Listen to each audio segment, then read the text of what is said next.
Hello, and thank you for joining us. This is the final webinar in Tannenbaum's 6-part World Olympics for All webinar series, Let the Games Begin. I'd like to thank the Nissan Foundation and the Pine Tree Foundation of New York for their generous support. Today we'll be discussing how to plan and execute your own World Olympics, so we really want to get your feedback and ideas. We'll be using the poll and question features throughout the webinar, and I look forward to a robust exchange of ideas and information. If you're new to this webinar platform, please note the features on your control panel, particularly the handout feature and the question feature. Note that this webinar is being recorded, and all registrants will be emailed a link to the recording soon after the live session ends.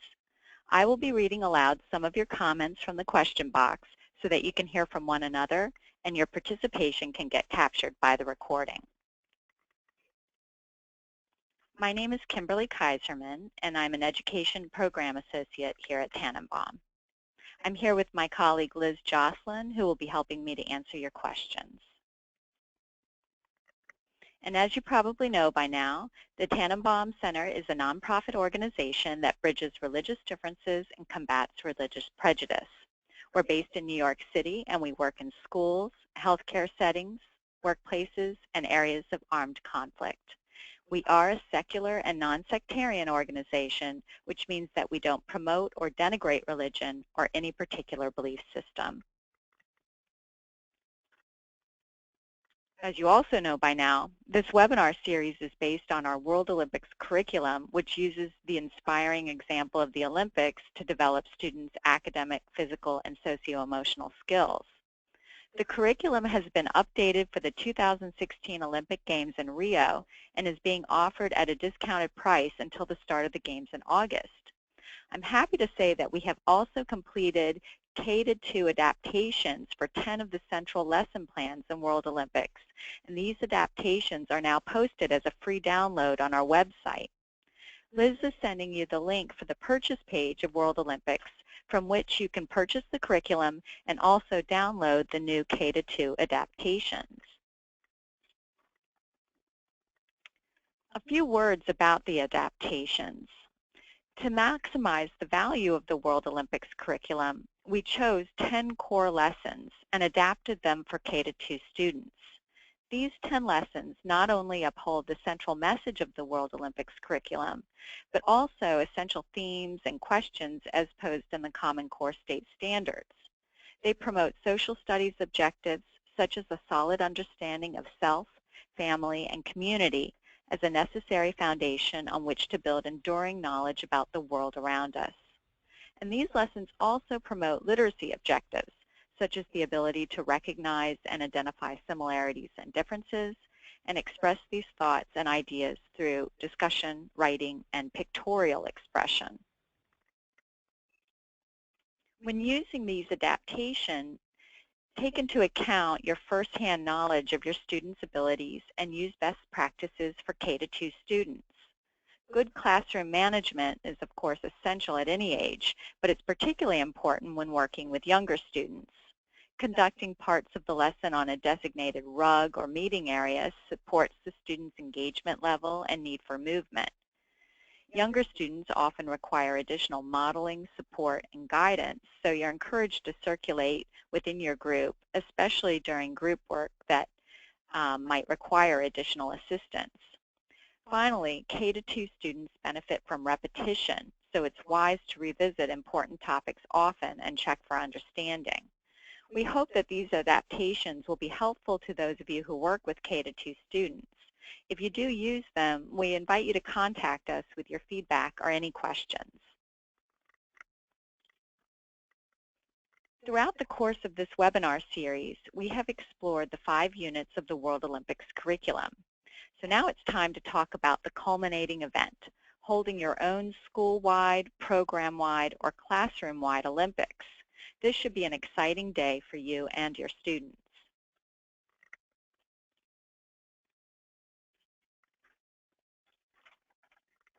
Before we move on to the culminating event, I would like to get back to fundamentals and come back to something that was discussed in the very first webinar in this series. And that's Tannenbaum's pedagogy, the 7 principles for inclusive education. This pedagogy is the foundation of the World Olympics curriculum, as well as all our curricula. As we've discussed each unit of World Olympics, I hope you've been able to see these principles at work.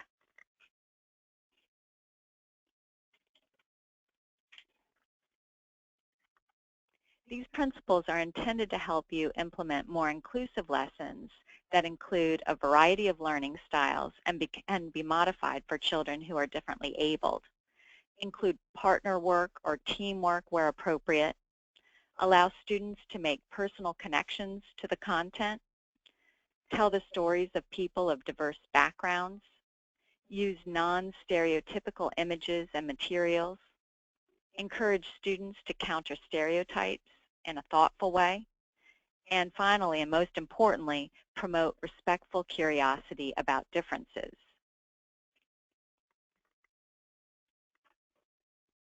And as you implement the curriculum and the culminating event, look for these 6 behavioral outcomes in your students. Your final Olympic Games provides a great opportunity to showcase and reinforce these behavioral outcomes. So Liz is going to send you a link to a detailed description of the 7 principles, and I hope you find them useful not only in implementing World Olympics, but in all aspects of your teaching or working with students. So let's go over the objectives of today's webinar. Through this webinar, you will receive practical guidance and tools for planning and executing your own World Olympics, have the opportunity to share ideas with others who are planning a school-wide or classroom-wide Olympic event, and finally, learn about your chance to enter a raffle to win $1,000 worth of supplies and books that support the implementation of the World Olympics curriculum. Yes, you heard that last one right. In my opinion, one of the really great things about World Olympics is the wide range of wonderful books and other resources that are recommended within the curriculum for use with each of the lesson plans. Throughout this webinar series, we have highlighted these books and resources because we believe they enrich the curriculum and make your class discussions so much more engaging and thought-provoking for students. So with that in mind, we've compiled a list of 26 books that support the implementation of the curriculum, as well as many helpful supplies. And we'll be holding a raffle and sending all of these books and supplies to one educator. The raffle is open to all webinar registrants who have participated in all 6 webinars, either through participating in the live version or just watching the recorded version. And to enter, all you need to do is complete the post-series evaluation, which I will be sending to all registrants 1 week from today. So good luck.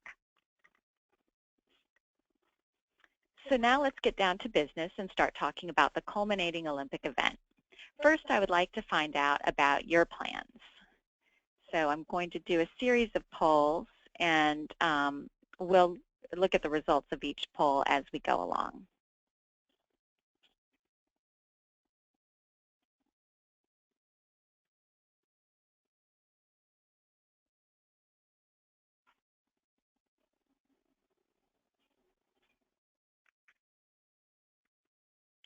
Okay, here is the first poll question. Have you already started introducing the World Olympics curriculum to your class?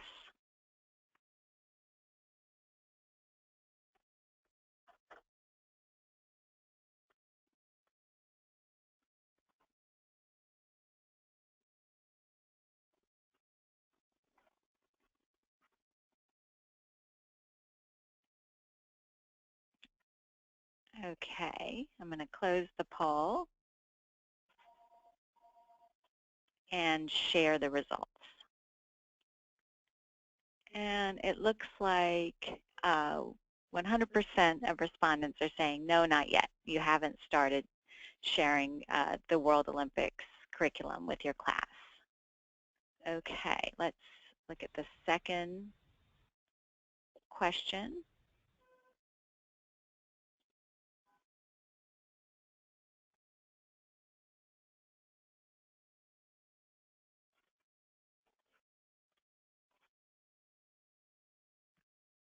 Are you planning to hold your own class-wide, school-wide, or program-wide Olympics in 2016?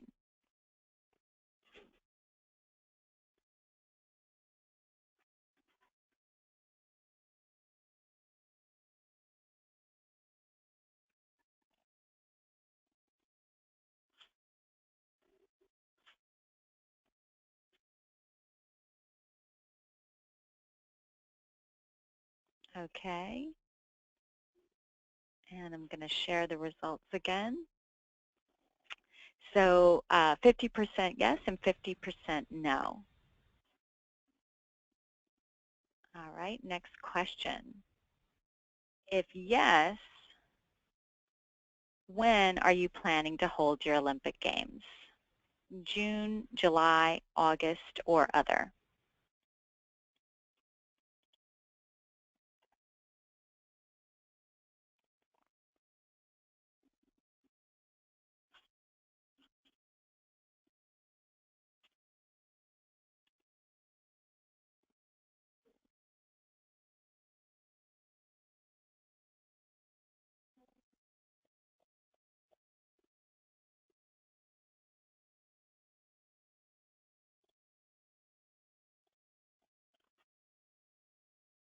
Okay.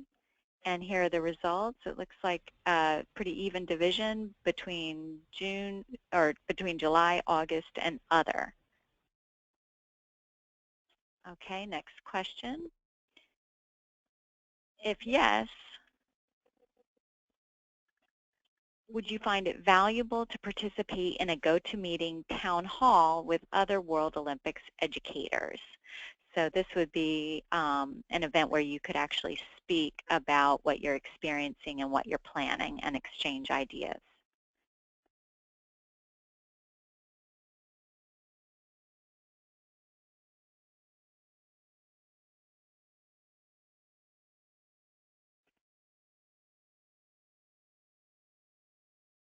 Okay.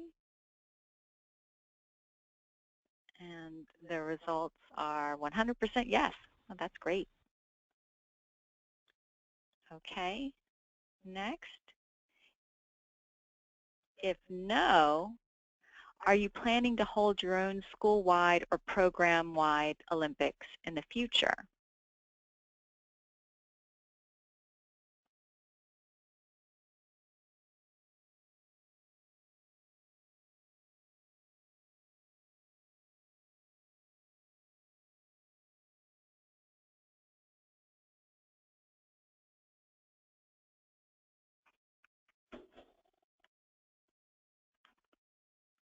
Okay, and the results are in 67% yes.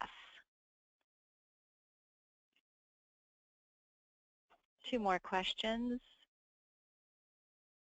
Just about your own experience. Have you ever held a school-wide, program-wide Olympic type event before?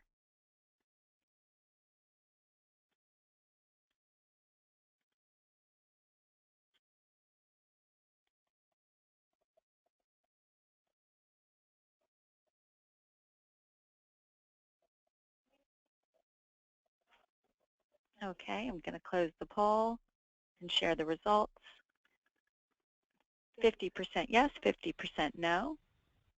That's actually more yes than I expected. And finally, have you ever held any other school-wide programs? Do you have similar experiences, in other words?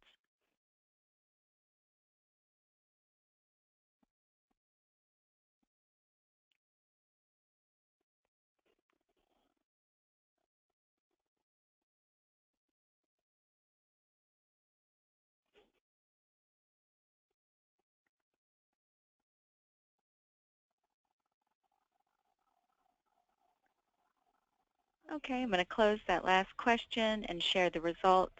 Many of you, 80%, have held other school-wide programs.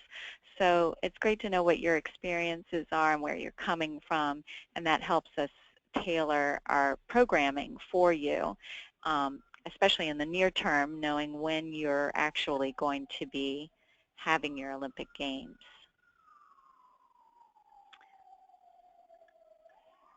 Okay, so returning to our slideshow.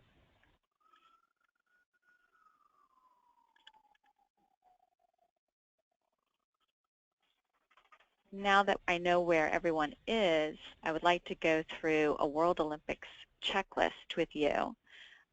First, please let me know if you can see my screen, because I can see on my colleague's computer that my screen isn't showing. Can everyone let me know through the question box whether you can see my screen or not? No. Okay, hold on. What about now? Okay. I'm not sure why that happened. All right. So now that we've found out where everyone is, I'd like to go through a World Olympics checklist with you. The first item, have students discuss the meaning of respect and created an agreement of respect for their class or program. So have students made the abstract concept of respect concrete by discussing what does respect look like, sound like, and feel like? Have they invested in their own classroom or program community by writing their own agreement of respect? This kind of investment has real impact on the students. We've seen it time and time again. On the screen, you'll see a statement from a principal from an elementary school that participated in our programming, talking about the way that students were actually putting the idea of respect in concrete ways in their own lives. Have you worked with the class to reinforce the agreement of respect? As we discussed, one way to do this is through the concept of assists. Students can give these awards to one another, and you can give them to students and keep track of students' progress. Have students been given the opportunity to explore the diversity within their own community? Unit 1 of World Olympics allows students to learn about the diversity of families and explore their own families and traditions. They create all about me books and reflect on the things they have in common as well as the things that make them unique. The curriculum includes a list of questions entitled Ancestor Celebrations, which students use to interview an adult at home to learn more about their own family traditions. Liz is going to send you a link to a more extensive Ancestor Celebrations activity, which I think you'll find helpful.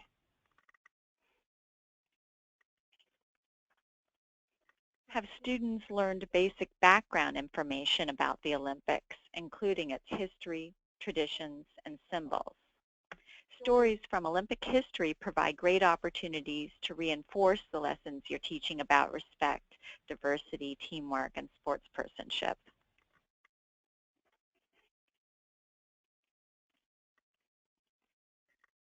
Have students learned about the Olympic tradition of inclusion? It's important and very valuable to emphasize the Olympic history of celebrating diverse achievements, especially through the Special Olympics, Paralympics, and Deaflympics. Have students created a torch for their relay and Olympic rings to display at their event? These activities allow students to explore the symbols of the Olympics and reinforce messages about unity and the Olympic spirit. Have students chosen or been assigned a country to represent in their Olympic Games? Remember that this research activity is designed to help the students move beyond stereotypes and basic facts to become more familiar with the countries they will be representing. It also offers an opportunity for students to develop their research and critical thinking skills and present learning to their peers. Do the countries chosen meet the following criteria? We recommend that at least some of the countries should be the countries of origin for some students, their family members, or members of the community. And countries should be from multiple geographic regions so that the class or program as a whole will learn about a rich array of countries and cultures. That's a big part of the World Olympics program, and it will make your final event much richer and more fun for the students. So I'd like some feedback from you. In the question box, which countries have been chosen or are you considering when you implement your own final Olympic Games?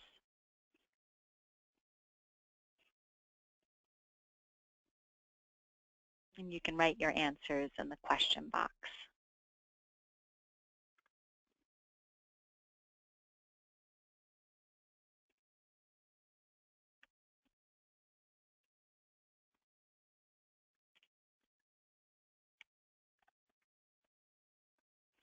Okay, I see Mexico, Iraq, Greece, the USA, and Nigeria. That's a really interesting mix, very diverse. Greece, the USA, and maybe let the members pick 2 to 3 other countries. That's also a great idea. Students will vote, another participant. And that's a good approach too. And when they vote, you can encourage them to follow certain criteria in their own choices and to be geographically diverse and to consider the countries of origin for members of the community. Have all students researched and created presentations about the country they are representing? If you haven't already, try to reserve time for a trip to your school library or a local library. Make sure students use a variety of resources, not just books and not just the internet. They can look at videos, magazines, newspapers, blogs, encyclopedias, photographs, and it's great if you can have interviews with community members. You may wish to create a multicultural library in your own classroom. Referring back to the 7 principles for inclusive education, choosing appropriate materials is the principle that should be considered here. Remember to use primary as well as secondary sources. Expose students to both past and present images of different groups, and let those groups speak for themselves. Avoid materials that only present stereotypes, and engage students in critical questioning of stereotypes when they do encounter them. Liz is going to send you a link to our guidelines for country research projects.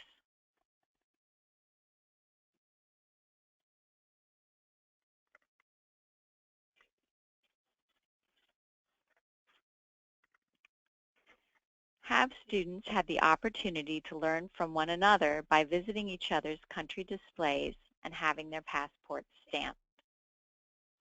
By sharing what they have learned, students are exposed to a wide array of countries and cultures.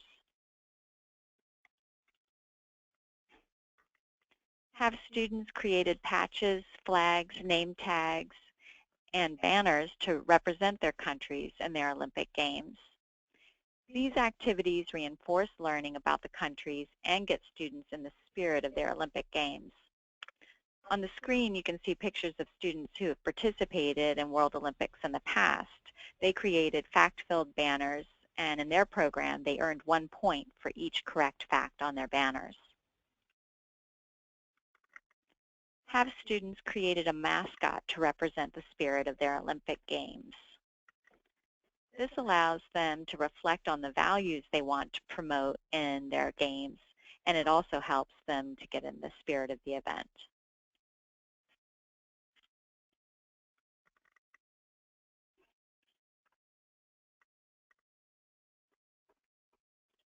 Have students worked on recognizing and debunking stereotypes? By researching athletes who counter stereotypes about athletes, students examine and debunk media-reinforced stereotypes. They create an inclusive definition of what an athlete is in terms of gender, body type, abilities, skills, and pursuits. And they learn to place greater emphasis on the non-physical traits of great athletes.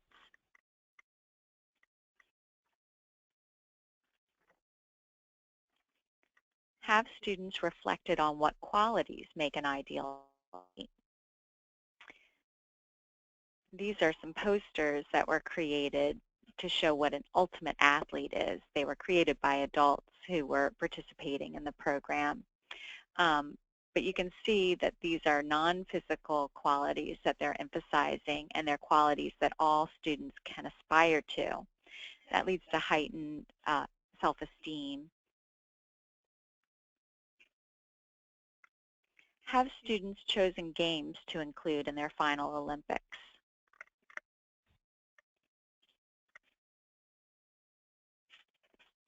It's important that these games are in a variety of categories. We recommend these four: sports, academics, arts, and silly games. The games should be teamwork oriented so that they can highlight the skills that the students have been working on throughout the program: teamwork, sportspersonship, respect, and understanding. Have you identified a time and location that will work well for these games? If you're planning to have the event outside, it's good to have an alternate plan in case of inclement weather. It could be an alternate space, such as a gym, or even alternate activities that would work well indoors. Another option is to establish a rain date if you have that flexibility. Have you lined up adequate staff, recruited helpers, and gotten all necessary supplies? This is a really important one. One way to make your games successful is to make them a collaborative effort between staff members with different kinds of backgrounds and expertise. For instance, you may want to include physical education teachers, social studies teachers, literacy teachers, art teachers, music teachers, and so on. You'll want to decide staff responsibilities ahead of time, including the assignments for running each activity. Make sure that your staff are well prepared to lead their assigned games. They need to know what materials are necessary, the activities rules and procedures, and when and where the activity will take place. Also, if you can, try to recruit volunteers, preferably older students, who can help out with measurements, keeping time, welcoming visitors, and assisting younger students when they need it.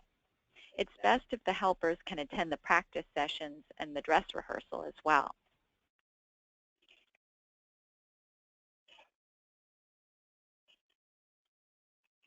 Have students reflected on teamwork and good sportspersonship? And have they created their own agreement of good sportspersonship? And that can be something that's similar to the Olympic Oath. Have students had an opportunity to get in the spirit of the games by exchanging good wishes and possibly goodwill gifts? We went over this in the last webinar. We have a lesson that allows you to have the students exchange beads. And that's a way of setting the tone and emphasizing that the event is about values other than winning.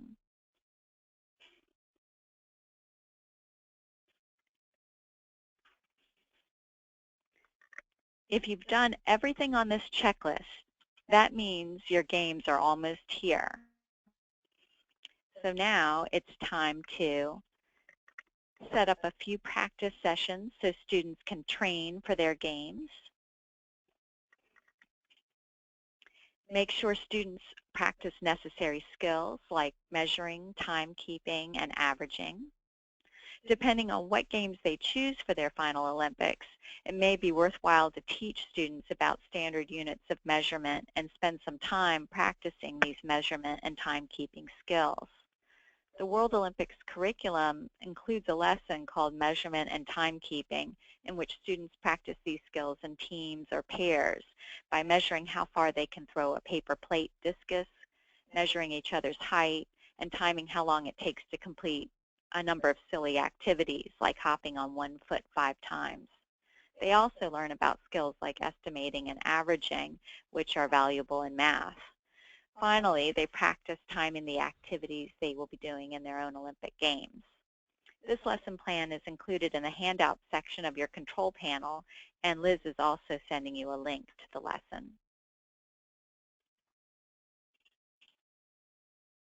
Make the last practice session a dress rehearsal.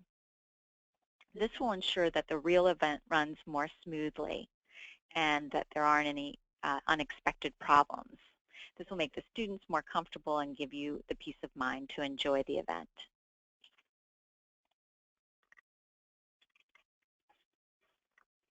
Invite lots of community members, parents and caregivers, teachers and staff, and other students. This makes your World Olympics a big celebratory event. Ideally, Your invitation to parents should be the culmination of a regular, ongoing correspondence with them. It's highly recommended that you communicate with parents throughout the World Olympics curriculum, as this will help families engage in conversation about the activities with their children and extend the learning at home. In the handout section of your control panel, you will find a helpful handout entitled World Olympics, Correspondence with Families. Liz is also sending you a link for this document. Ensure that your staff and volunteers know their assignments, what materials they will need, the rules and procedures for their activities, and where their activities will take place. You may find it helpful to distribute checklists to the staff and volunteers and to display a big schedule in a public place. In the handout section of your control panel, you will find a World Olympics final event handout that includes an overview of the final event, a preparation checklist, an event organizer, and sample schedules. Liz is sending you a link for this handout.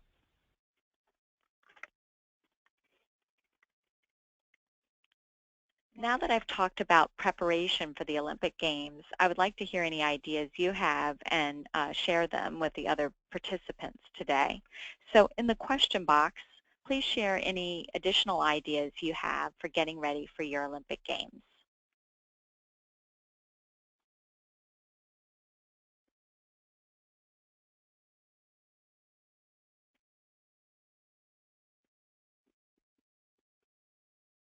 And I'll give you a minute to think about that.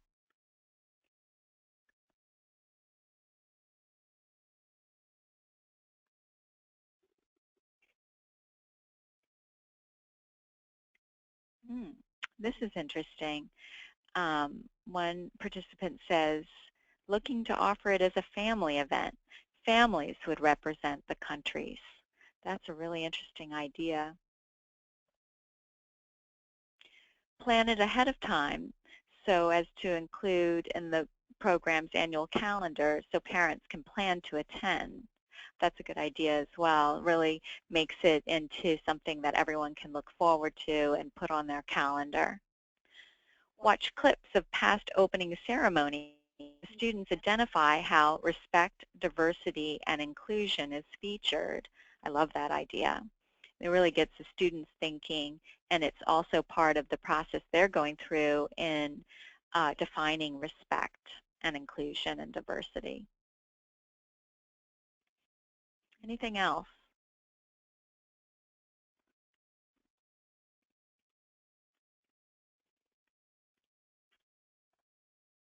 Well, those are great ideas. So now it's time for the big day. You can begin your opening ceremonies with a torch relay, just like in the Real Olympics. You may want to choose a representative from each team to do the torch relay, or depending on the size of your program, you might want to even have every participant do the torch relay. It really is up to you and the requirements of your particular event.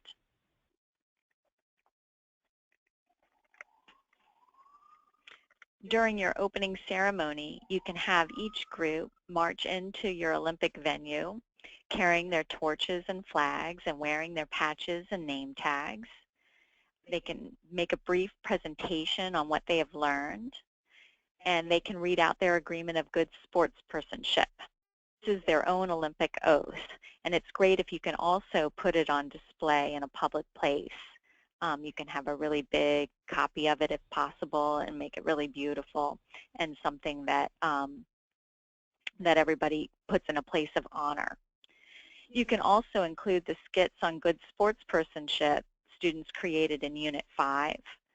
You may want to collaborate with your school's band, orchestra, or chorus director and include musical performances in the opening ceremony. I think that including lots of pomp and circumstances makes your opening ceremonies fun and exciting and gets the students in the right mindset for their games. So again, I'd like to get ideas from you. In the question box, what are you for your own opening ceremony?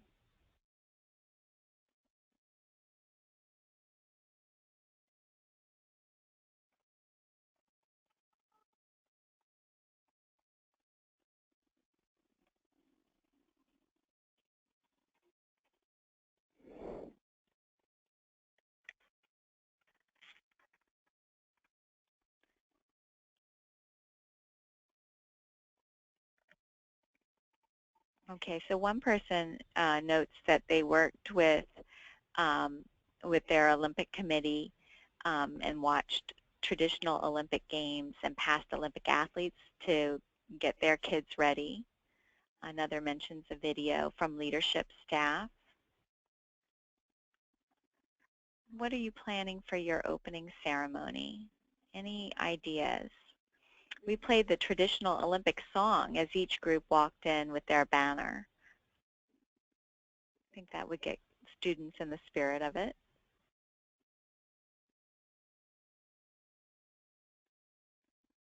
Anything else?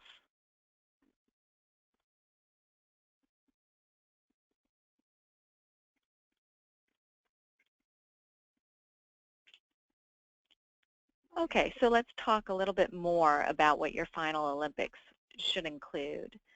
I think each school and program has a different situation, different requirements, a different number of students, different staff availability.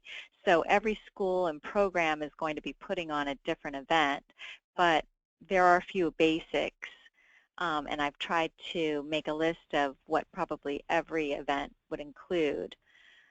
Games in each category, making sure that each student gets to participate in at least 2 games. This really depends on the size of your program and event. In some, it may be possible for students to participate in all of the games, but in others, maybe not.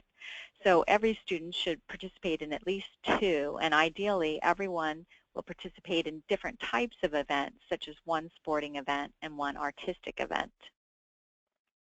Games should be teamwork oriented. You should assign an equal importance to all of the events. None should be more important than any other. Reinforce good sportspersonship throughout the games using assists or other tools to reward students for good sportspersonship and teams for good sportspersonship. Acknowledge the efforts of all students. And this last one's really important. Encourage inter-team and inter-age support throughout the event. So it's great if you can have different teams, have ways that they congratulate each other, and also different age groups. Here are a few fun ideas that we've seen in the past.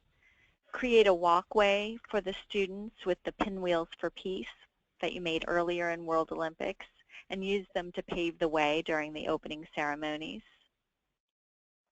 Create a hall of countries with all the research students did on display for parents and other visitors to see the work that went into the Olympic event. You can create an athlete's alley with the posters students made of their ideal athlete, as well as the other research they did about diverse athletes. And you can create a good sportspersonship award and give points to teams for being extra supportive of other teams. It's a good idea to provide certificates of appreciation to all students for their hard work, as well as to staff members and volunteers who have ensured the success of the games.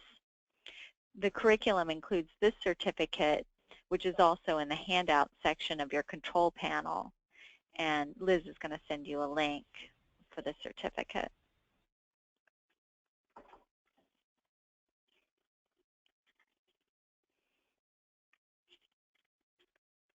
After the games are over and everyone has worked together to clean up, it's great if you can have a party and celebrate the students' teamwork and achievements.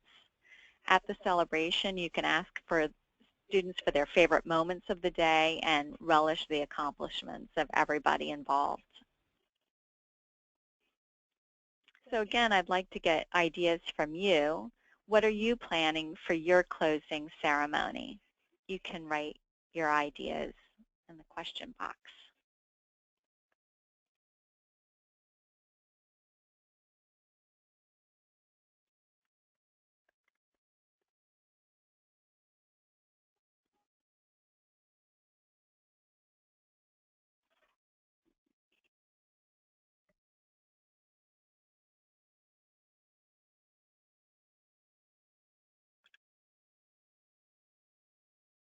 Any ideas that you'd like to share?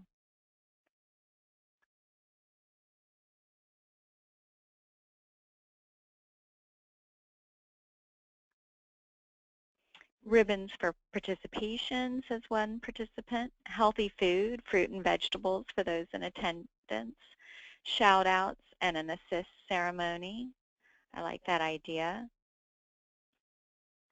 Any way of recognizing the students' achievements, the team's achievements, and the way that everyone in the program has worked together is a great way to close the program. So your closing ceremony is it's a great opportunity to celebrate what you've accomplished.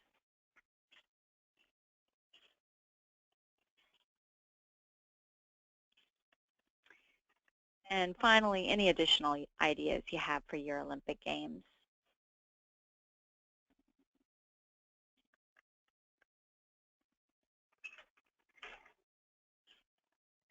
Each participant handed another participant their Olympic medal, gave an award for best sportsmanship throughout the day. That's from Kelly. That's a great idea.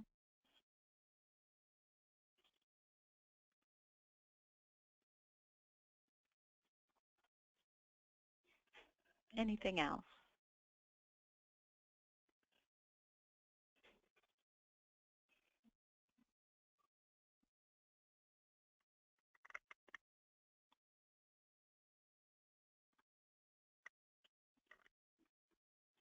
Well, we're coming to the end of the webinar, so I'd like to go over our takeaways. And these are takeaways really for the whole World Olympics for All webinar series, all 6 webinars. Before exploring sensitive topics, it's important to establish a foundation of respect. Children can gain comfort with differences by learning about the diversity within their own community. Learning about different cultures and countries helps students develop respectful curiosity. When we judge people based on physical appearance, we miss important information and make uninformed choices. We can help students develop skills in recognizing, preventing, and debunking stereotypes. On a team, everyone's talents and contributions are important. We can build sportspersonship by defining respect together, creating an agreement, acknowledging all efforts, and supporting one another.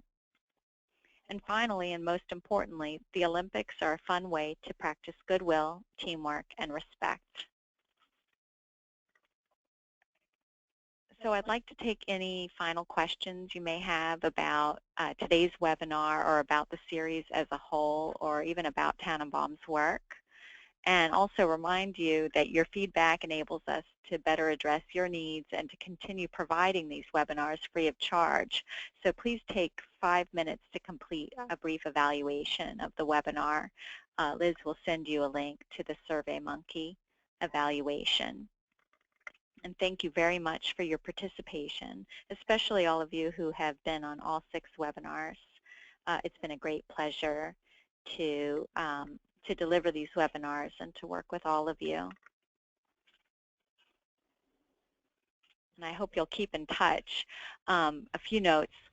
Look out for our World Olympics for All series evaluation. Again, if you participated in all 6 webinars and you fill out this evaluation, your name will be entered into our raffle, which is for $1,000 worth of books and supplies that are helpful to you in implementing the whole curriculum and your own final Olympic event. Also, I'd like you to look out for an email about our soon-to-be created World Olympics for All closed Facebook group. So that would be for webinar registrants who are planning to put together their own World Olympics and would like to communicate with each other and share ideas. And also look out for an email about a World Olympics for All town hall meeting, which would be held over GoToMeeting.